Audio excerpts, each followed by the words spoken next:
Hi, this is Eden Garden State Park here in South Walton County, Florida. Originally back in the 1890s, the Wesley family built this house. It was a Victorian style. The Wesleys made a large fortune in lumber industry. They had sawmills here on Choctawhatchee Bay, and this is a little bayou connected to the bay. A big Victorian house.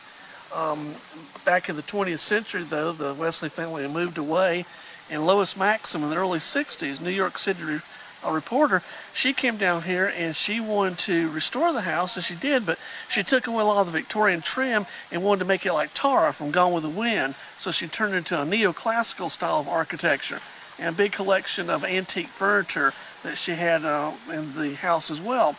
In the late 60s, she passed away with no heirs, and she stipulated that the house and the property be donated to the state of Florida, and it became part of the Florida State Park system.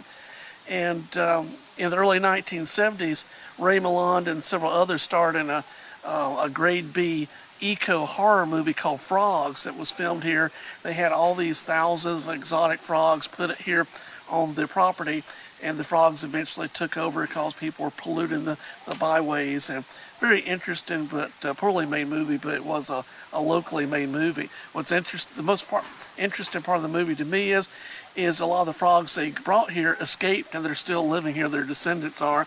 Also, for the soundtrack of the movie, all you hear in the background is the croaking of frogs. Starts out very quietly, and by the end of the movie, it just gets incrementally louder and louder and louder. And here we go. Just all these trees.